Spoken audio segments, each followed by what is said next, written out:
NDA కూటమి ఇచ్చిన కీలకమైన హామీని ఈ 18 రోజుల్లోనే అమలు చేసింది. నిన్న పింఛన్ల పంపిణీ అట్టహాసంగా పండగలా జరిగిన పరిస్థితి సార్. సో పింఛన్ల పంపిణీ అనేది ఎన్నికలకు ముందు కూడా చాలా వివాదమైంది. వాలంటీర్లు లేకపోతే పింఛన్లు ఇవ్వలేమా అంటూ కూడా అప్పటి ప్రతిపక్షాలు ఇప్పటి అధికార పక్షం క్వశ్చన్ చేసిన పరిస్థితి. సో పింఛన్లు ఎన్నికలకు ముందు కూడా వివాదమైన నేపథ్యంలో పింఛన్ల పంపిణీలో గత ప్రభుత్వము ఈ ప్రభుత్వము అనుసరిస్తున్న విధానాల్లో ఉన్న తేడా ఏంటి? వైఎస్ఆర్ కాంగ్రెస్ పార్టీ కూడా ఆల్రెడీ ఇప్పటికే ఆరోపణలు స్టార్ట్ చేసింది సార్. పింఛన్లపై పెత్తనం ఉంది, ఈ కూటమిలోని 3 పార్టీల మధ్య ఆధిపత్య పోరు ఉంది అని చెప్పేసి. అంటే పింఛన్ల పైన పెత్తనం ఉన్నది అని ఆధిపత్య పోరు లేదు. అన్నదేంటి అంటే ఈ 3 పార్టీల నాయకులు ప్రజల పింఛన్లు ఇవ్వడం ప్రక్రియ పైన ఆధిపత్యం ఉంది అన్నారు. పార్టీల మధ్య ఆధిపత్య పోరు కాదు అది. సో ఇక్కడ మనకు అర్థం కావాల్సింది ఒకటి, పండగలాగా జరుపుకోవడం. అది కూడా ఎవరైనా అడగచ్చు, ఎందుకు పండగలాగా జరుపుకోవాలి, ఇది ప్రజల సొమ్ము కదా. ఇప్పుడు గతంలో ప్రభుత్వం ఇచ్చినప్పుడు కూడా ఇప్పుడు అధికార పార్టీ అడిగింది ఏంటి, ఆయన జేబులోకి వెళ్ళి ఇస్తున్నారా, ప్రజల సొమ్ము ప్రజలకు ఇచ్చేటప్పుడు ఇంత హడావుడు ఎందుకు అని. అప్పుడైనా ఇప్పుడైనా ఒక రాజకీయ పార్టీ ఒక ప్రజోపయోగ కార్యం చేసినప్పుడు దాన్ని ప్రజలకు మరింతగా జనంలోకి తీసుకెళ్ళటానికి, ఒక రాజకీయ ప్రభావాన్ని చూపటానికి రాజకీయ ప్రచార అంశంగా మార్చుకుంటుంది. అది తప్పని అనుకోను. అందువల్ల ఇవాళ చంద్రబాబు నాయుడు వెళ్ళి పెనమాకలో పింఛన్ ఇవ్వడం, అలాగే పిఠాపురంలో పవన్ కళ్యాణ్ ఇవ్వడం, that is a part of the political process. అది నేరం కాదు. ఎందుకంటే రాజకీయ పార్టీ నిరంతరం ప్రజలను ఆకర్షించగలగాలి. సో లేకపోతే రాజకీయ పార్టీ బ్యూరోక్రసీ కాదు కదా. ఐఏఎస్ అధికారులు లాగా రాజకీయ నాయకత్వం పనిచేయలేదు.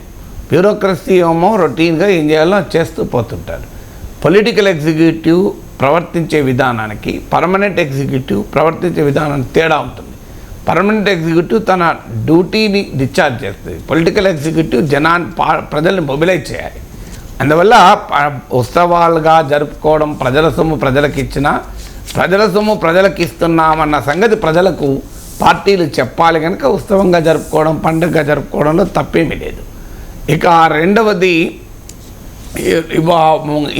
ఇంటి వద్దనే బటన్ నొక్కకుండా పంపిణీ జరిగింది. సో ఇది ఎన్నికలకు ముందు కాదు వివాదమైంది, ఎన్నికల సమయంలో వివాదమైంది. ముందు సమస్య ఏమీ లేదు. ముందు వాలంటీర్ల ద్వారా ఇంటింటికి ఇచ్చారు, లేదు బటన్ నొక్కారు కొన్ని. సో అప్పుడు ప్రాబ్లమే లేదు. సమస్య ఎక్కడ వచ్చిందంటే ఎన్నికల సమయంలో వాలంటీర్ల ద్వారా పింఛన్ల పంపిణీ వల్ల ప్రజలకు అది రాజకీయంగా ప్రభావం చూపుతుంది అనే అంశం పైన ఎన్నికల కమిషన్ దాకా వెళ్తే దానిపైన మీరు వాలంటీర్ల ద్వారా ఇవ్వకూడదు అనేది నిబంధన వచ్చింది. దీనిపైన వైఎస్ఆర్ కాంగ్రెస్ పార్టీ చాలా వ్యూహాత్మకంగా తెలివిగా దాన్ని టీడీపీ పైన నెట్టివేసే ప్రయత్నం చేసింది. నేను ఆ రోజుల్లో కూడా చెప్పాను, ఈ ప్రచారం ఫలితం ఇవ్వదు, అల్టిమేట్గా మాకు పింఛన్ రావటానికి ఇబ్బంది అవుతుందన్న అంశమే డామినేట్ చేస్తుంది. సో వైసీపీ రాజకీయ వ్యూహం ఏముండే అంటే పింఛన్లు వాలంటీర్ల ద్వారా ఇవ్వకుండా టీడీపీ అడ్డుపడింది కనుక ప్రజలు ఇబ్బంది కలిగి మా ఇబ్బందులకు చంద్రబాబు నాయుడు కారణమని అనుకొని మాకు ఓటేస్తారని వైసీపీ వ్యూహం చేసింది. అక్కడ అదే వ్యూహమే బెడిసి కొట్టింది. ప్రజలు అల్టిమేట్గా ప్రభుత్వం నుంచి రావాల్సింది, రాకపోతే ప్రభుత్వాన్ని ప్రశ్నిస్తారు తప్ప ప్రతిపక్షాన్ని ప్రశ్నించరు. సో అల్టిమేట్గా చంద్రబాబు నాయుడు అడ్డుపడ్డా ఇంకోరు అడ్డుపడ్డా కాదు, నువ్వు ఆల్టర్నేట్గా ఎఫిషియెంట్ మెకానిజం ఫర్ డిస్ట్రిబ్యూషన్ అనేది చూసుకోగలగాలి. డెలిబరేట్గా వైసీపీ ప్రభుత్వం ఎన్నికల సమయంలో చేసిన పని, జగన్ చేసిన పని ఏంటంటే అసలు పింఛన్ల పంపిణీని ఒక రాద్ధాంతంగా మార్చి, ఆ రోజు మన పత్రికల్లో చూసాం, అవ్వ తాతలు ఎండలో నిలబడ్డారు, వాళ్ళు చనిపోయారు ఎండకు పడిగాపులు కాసారు, ఇవన్నీ చూశారు. సో వైసీపీ ఆశించింది ఏంటంటే ఇలా రోజు ప్రతి పింఛన్ దారు ఇలా ఇబ్బంది పడి గంటల లైన్లో నిలబడి బ్యాంకుల దగ్గర వెయిట్ చేసి తమ దుస్థితికి చంద్రబాబు నాయుడు కారణమని తిట్టి మాకు ఓట్లేస్తారని ఆశపడ్డారు. కానీ ప్రజలు వాళ్ళు రియాక్ట్ అయ్యారు అంటే చంద్రబాబు నాయుడు అడ్డుపడ్డా, కోట్లు అడ్డుపడ్డాయా, ఇంకోరు అడ్డుపడ్డా మాకెందుకు, మాకు ప్రభుత్వం సమర్థవంతంగా పింఛన్లు పంపిణీ జరగాలి అని. అంటే ప్రజలు ఇబ్బంది పెట్టి రాజకీయం చేయాలనుకున్న జగన్ వ్యూహం బెడ్స్ కొట్టింది. సో అందువల్ల ఇప్పుడు ప్రూవ్ అయింది కూడా కదా. ఇప్పుడు వాలంటీర్లు లేకుండా సచివాలయ ఉద్యోగుల ద్వారా పెన్షన్ ఇంటింటికి కూడా పంపిణీ చేశారు. మరి ఇవాళ ఎన్డీఏ ప్రభుత్వం చేసినప్పుడు వాలంటీర్ లేకుండా అప్పుడు జగన్ ప్రభుత్వం ఎందుకు చేయలేకపోయింది? ఎందుకు సచివాలయాలకు పింఛన్దారులను రప్పించింది? ఎందుకు బ్యాంకుల్లో వేస్తే బ్యాంకుల దగ్గర పడిగాపులు గాయించింది? సో ఈ ప్రశ్న ఆటోమేటిక్గా ముందుకు వస్తుంది.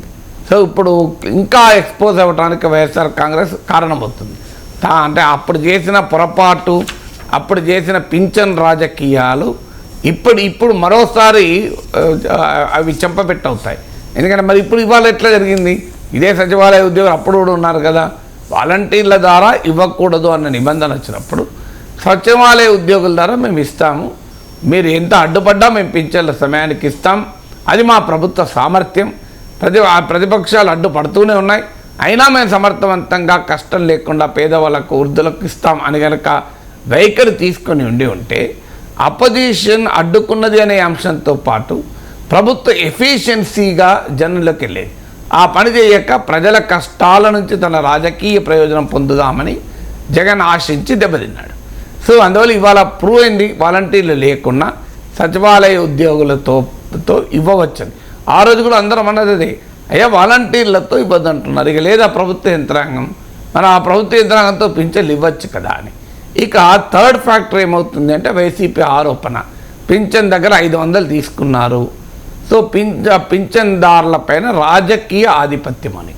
సో రాజకీయ ఆధిపత్యం అనేది వైఎస్ఆర్ కాంగ్రెస్ కనుక సహజంగా భాష వాడుతుంది, కానీ రాజకీయపరమైన లింక్ అనేది కీలకం.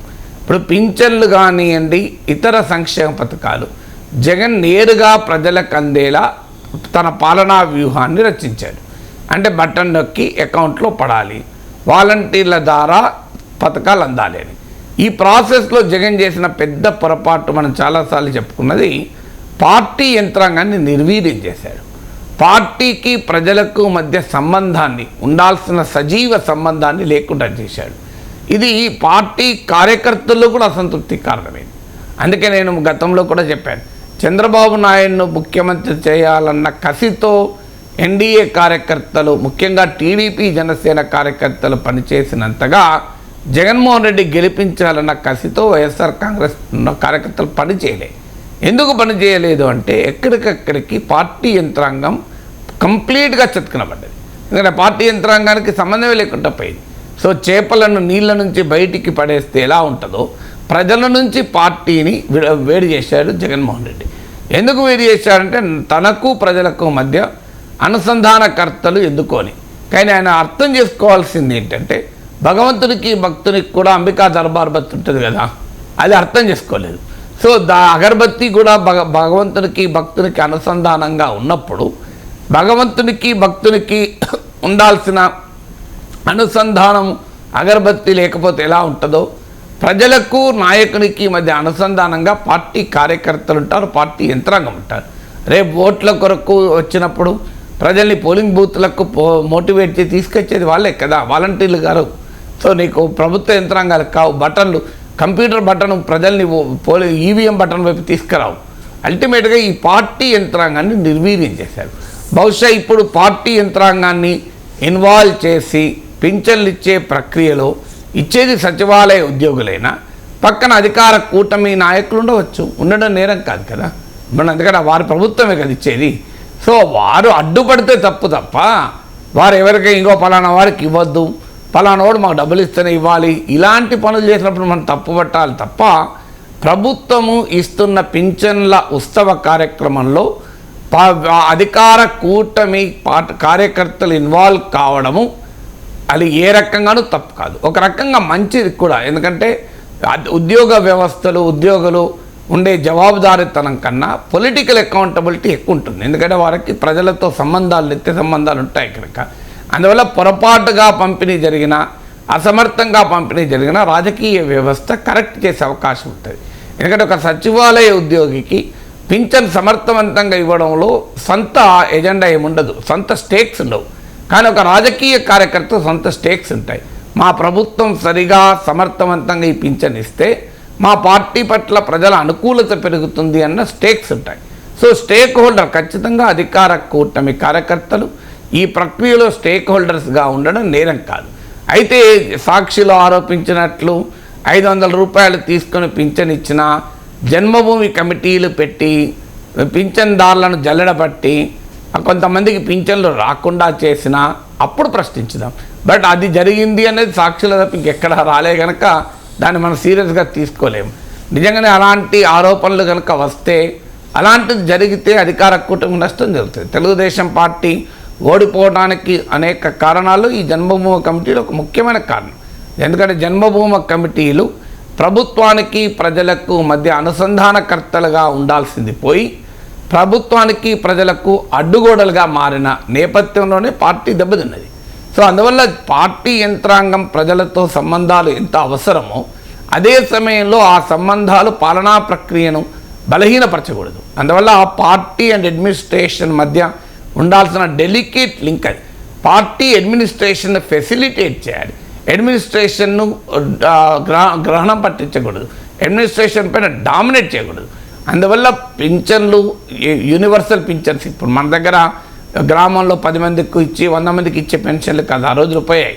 ఇప్పుడు సార్వత్రిక పెన్షన్స్ అంటే యూనివర్సల్ పెన్షన్స్ ఇచ్చే విధానం, సాచ్యురేటెడ్ పద్ధతిలో సంక్షేమ పథకాలు అమలు చేసే విధానం మన రాజశేఖర రెడ్డి హయాం నుంచి మొదలైంది. తర్వాత ఏ పార్టీ వచ్చినా దాన్నే ఫాలో అవుతున్నారు. అందువల్ల ఒకప్పట్లాగా మీరు గ్రామంలో 500 మంది ఉంటే 50 మందికి పింఛన్ ఇచ్చుడు, ఒక పింఛన్దారు సస్తేనే ఇంకో పింఛన్ వచ్చుడు, ఇది లేదు. ఇప్పుడు ఎలిజిబిలిటీ ఉన్న ప్రతి ఒక్కరికి పింఛన్. అందుకే చంద్రబాబు నాయుడు చెప్పాను 33,000 కోట్లు ఈ పింఛన్లకే ఖర్చు చేస్తామని. దానికి కారణం అది. ఎందుకంత ఖర్చు అవుతుంది అంటే ఒక రకమైన యూనివర్సల్ పెన్షన్స్, ఇది ప్రపంచవ్యాప్తంగా ఉన్న కాన్సెప్ట్. యూనివర్సల్ బేసిక్ ఇన్కమ్ అంటారు.